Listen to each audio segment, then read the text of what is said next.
आपका कंसंट्रेशन ज्यादा हो नहीं सकता, एक लेवल से बढ़ नहीं सकता, बट टाइम आपके पास है, तो अब उसको कैसे यूटिलाइज करें। और इतना टाइम देने पे भी अगर हमें 8-10 मार्क्स ही मिल रहे हैं तो हम दूसरे टॉपिक्स पढ़ने पे ज्यादा फोकस करेंगे। एक्यूरेसी पहले ध्यान दीजिए। एक्यूरेसी के लिए आपको पहले स्लो प्रैक्टिस करनी पड़ेगी। नमस्कार दोस्तों, मेरी कितनी ही स्ट्रैटेजी सेशंस में मैंने एक बात जरूर कही है, और वो बात यह है कि आपको सिलेबस कवर करने से सिर्फ गेट में एग्जाम में मार्क्स नहीं मिलते। क्या मतलब है?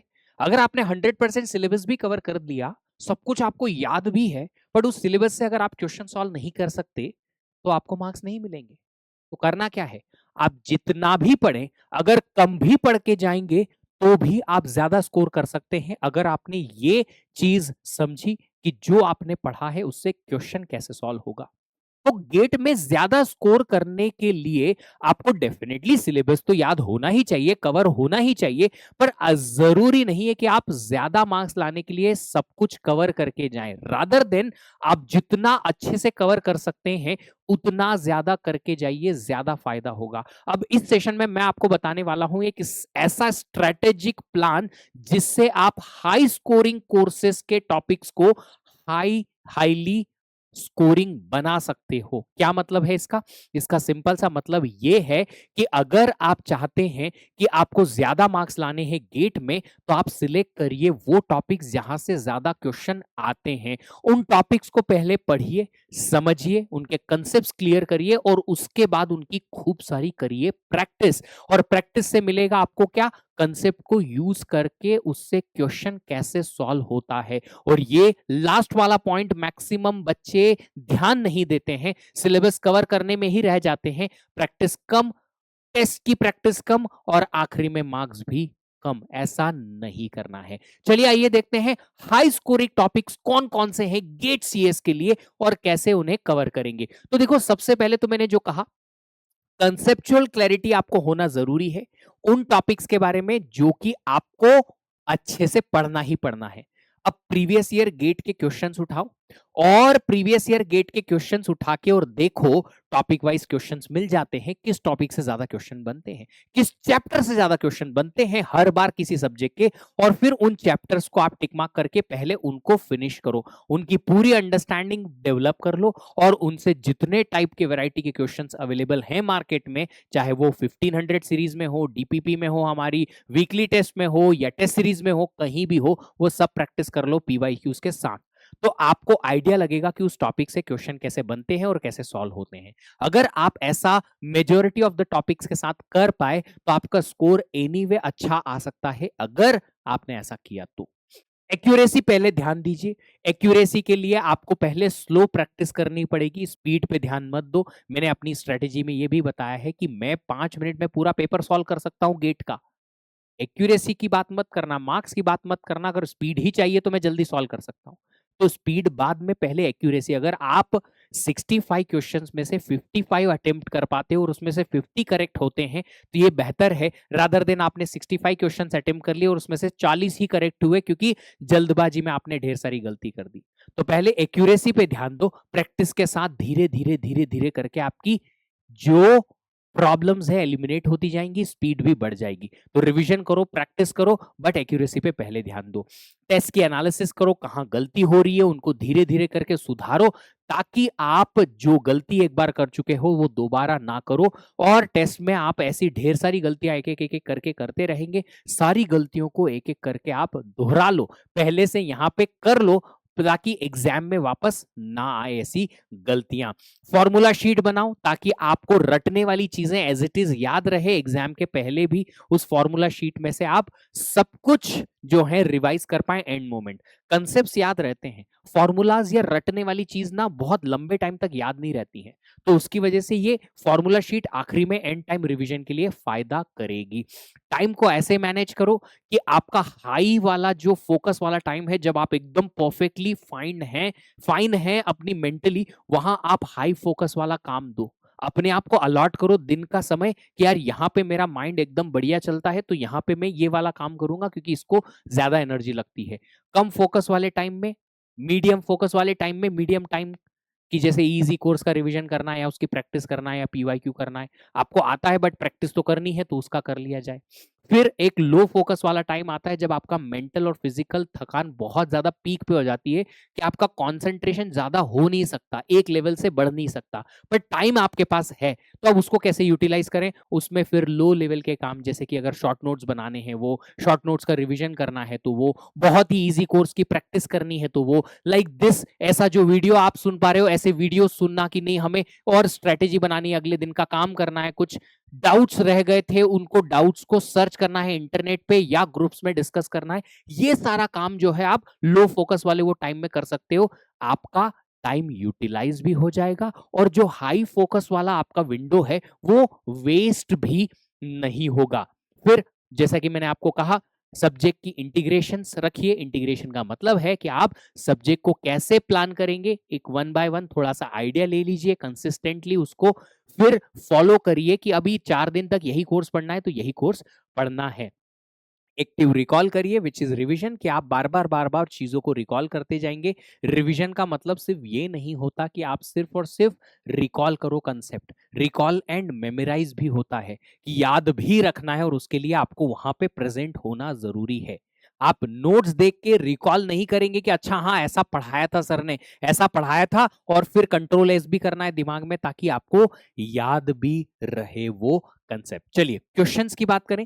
एल्गोरिदम कोर्स से जो कॉम्प्लेक्सिटी के क्वेश्चन है सबसे ज्यादा आते हैं, तो आप इसको और सॉर्टिंग सर्चिंग को थोड़ा ज्यादा तवज्जो दे सकते हैं। सारे टॉपिक्स में से यहां से सबसे ज्यादा क्वेश्चन आते हैं और एक आध ग्राफ थ्योरी का भी, ग्राफ एल्गोरिदम का भी क्वेश्चन आ जाता है, तो इनको आप पहले पढ़ेंगे। नेक्स्ट अगर डेटा स्ट्रक्चर की बात करें तो ट्री का क्वेश्चन पक्का एक आएगा ही आएगा। हीप का भी क्वेश्चन बहुत फ्रीक्वेंटली आता है।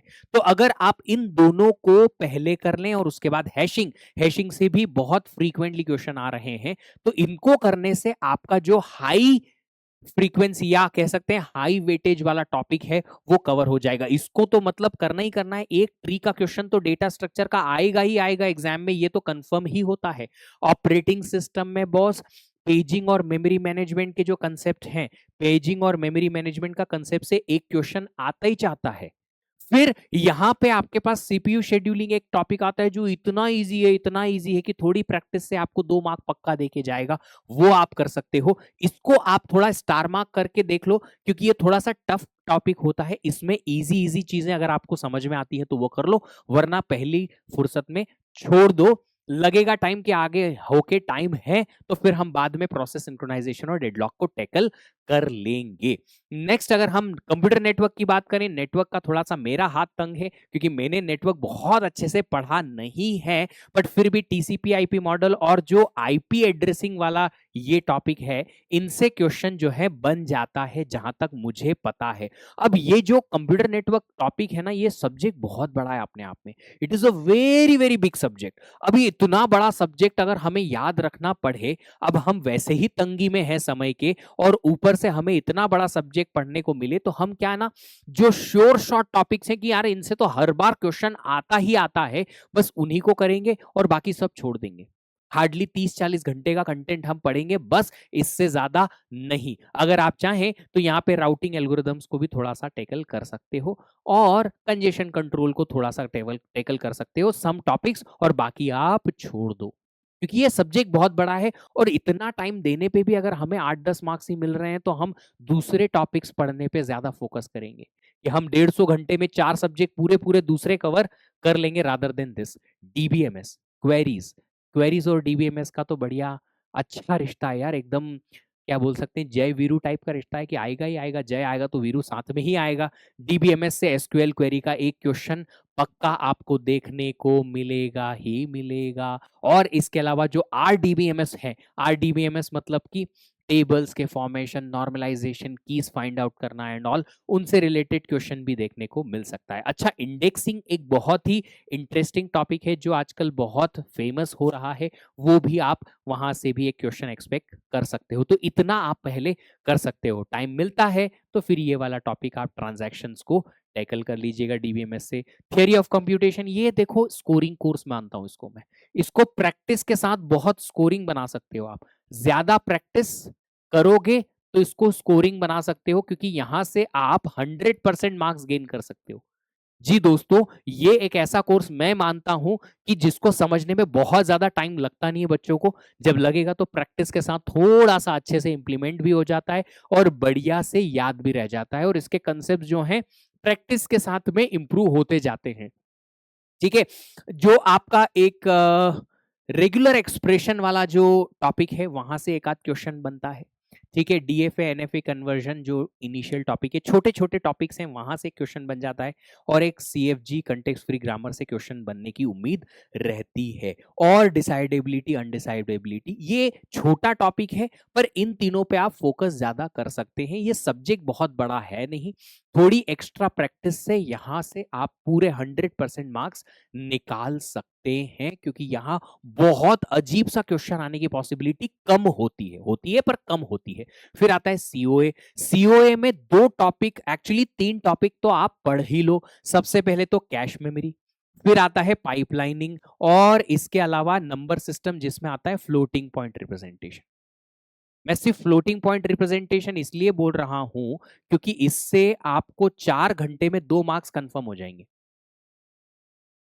सच में सर, हाँ, 4 घंटे, 4 साढ़े 4 घंटे का मैं ये लेक्चर सीरीज पढ़ाता हूँ फ्लोटिंग पॉइंट रिप्रेजेंटेशन, और उन 4 घंटे में आपके 2 मार्क पक्के, क्योंकि हर बार एक क्वेश्चन आ रहा है यार इससे, हर बार। अब आप देखो, आप इंस्ट्रक्शन पाइपलाइन पढ़ते हो, पाइपलाइन का पूरा चैप्टर कम से कम आपको 15-20 घंटे में पढ़ना पड़ता है, लगभग 15 तो मान ही लो। 15 आवर्स में आपको 2 आवर्स, 2 मार्क्स के क्वेश्चन, 15 मार्क्स पढ़ने का, प्रैक्टिस अलग से है ना। यहाँ कैश मेमोरी आपको मैं पढ़ाता हूँ 20-22 घंटे में, ज्यादा और हो सकता है 25 घंटे में, कभी कभी 12-13 लेक्चर भी ले लेते हैं।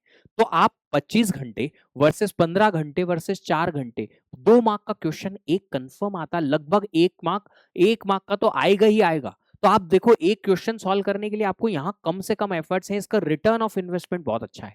टाइम इन्वेस्ट किया आपने 4 घंटे का पढ़ने में, 1-1.5 घंटा प्रैक्टिस करने में, काम खत्म। क्लासरूम में ही मैं बहुत सारी प्रैक्टिस करा देता हूं, तो आपको एडिशनल 1 आवर एडिशनल प्रैक्टिस लगेगी।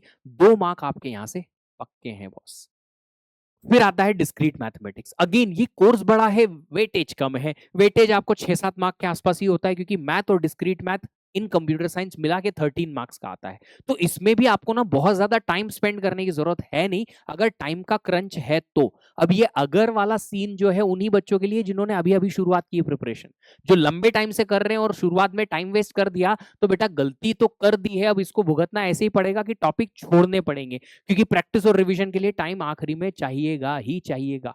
तो आप इसमें क्या कर सकते हो, ग्राफ थ्योरी की कुछ स्पेसिफिक एल्गोरिथम्स को, सॉरी थ्योरम्स को एज इट इज रट्टा मार सकते हो, कॉम्बिनेटोरिक्स को थोड़ा सा पढ़ सकते हो क्योंकि मास्टर्स में काम आएगा, और सेट्स रिलेशंस पे थोड़ा सा ध्यान दे सकते हो। बाकी का आप छोड़ दो, क्योंकि अब टाइम उतना है नहीं, तो यहां से आपका काम बन जाएगा। डिजिटल लॉजिक में आखिरी का जो टफ टॉपिक्स हैं, लाइक सीक्वेंशियल सर्किट्स हुए या फिर आपके कॉम्बिनेशनल सर्किट्स हुए हैं, उनको आप थोड़ा बाद में पढ़ सकते हो या छोड़ सकते हो। एक आध टफ क्वेश्चन आएगा तो छोड़ देंगे, कोई इशू नहीं है। बट जो इजी चीजें हैं, लाइक बुलियन अलजेब्रा है, लॉजिक गेट्स हैं, नंबर सिस्टम भी इसमें आता है, एक बुलियन अलजेब्रा से रिलेटेड के मैप भी है, नंबर सिस्टम है, के मैप है, ये सब आप पहले कर सकते हो और इसमें ज्यादा टाइम आपको लगेगा नहीं। थोड़ी प्रैक्टिस यहाँ लगेगी, यहाँ भी प्रैक्टिस का ही खेल है, बट यहाँ से भी आप अच्छा स्कोर कर सकते हो। ये भी एक स्कोरिंग सब्जेक्ट हमारा है। अच्छा, नंबर सिस्टम लिखा है, मैंने ध्यान नहीं दिया नीचे। तो नंबर सिस्टम, इनको आप कॉम्बिनेशनल सर्किट्स और सीक्वेंशियल सर्किट्स को थोड़ा बाद में, एडर वेडर को बाद में पढ़ सकते हो अगर टाइम मिले तो, वरना छोड़ सकते हो। फिर आता है मैथ और एप्टीट्यूड। अब देखो यार, तुम लोग अगर 11th-12th में मैथ पढ़ के आए हो, कॉलेज में भी इंजीनियरिंग मैथ पढ़ा है, तो कहीं धुंधला धुंधला सा दिमाग में रहता है। प्रोबेबिलिटी, स्टैटिस्टिक्स जो है वो, प्लस आपका linear algebra like matrices and all. तो इनके जो आइगन वैल्यू, आइगन वेक्टर्स और प्रोबेबिलिटी के क्वेश्चंस हैं, इनको अगर आप प्रैक्टिस मात्र करते हो, क्योंकि आइडिया आपको रहता है, बस प्रैक्टिस से आपको कुछ शॉर्ट ट्रिक्स या तरीके, जिस तरीके के क्वेश्चंस आते हैं वो टाइप आपको पता चल जाते हैं। तो आप क्या कर सकते हो, पहले इन 3 टॉपिक्स पे ध्यान दे सकते हो, फिर समझोगे कि आपको बचा हुआ चीज जो है आपसे बनेगा नहीं बनेगा, किस तरीके से बनेगा, हो सकता है या नहीं हो सकता है। एप्टीट्यूड तो it's all about practice, you just practice PYQs, only PYQs अगर आप प्रैक्टिस करेंगे तो आपका खेल जो है वो यहाँ से बन जाएगा। तो ये थे कुछ scoring subjects. Only thing is scoring subjects को पढ़िए, टॉपिक को थोड़ा सा अच्छा मजबूत करिए और फिर खूब सारी प्रैक्टिस करिए ताकि आप एग्जाम में क्वेश्चन सॉल्व करने लायक बन जाए। एग्जाम में जो ज्यादा अच्छे क्वेश्चंस ज्यादा नंबर में सॉल्व करके आएगा उसको मिलेंगे ज्यादा marks, and that's only the motive of ours preparation कि हम ज्यादा से ज्यादा मार्क्स एग्जाम में गेन कर पाए। तो अल्टीमेटली यहाँ पे मोटिव सिर्फ इतना है, ज्यादा से ज्यादा मार्क्स लाना है और उसके लिए जो इंपॉर्टेंट टॉपिक्स हैं उनको जल्दी से कवर करो, प्रैक्टिस करो खूब सारी ताकि उनसे कोई भी क्वेश्चन आए तो हम बना पाए। फिर मिलेंगे इसी तरह के अगले वीडियो के साथ, तब तक अपना ख्याल रखिएगा। Happy learning, bye bye.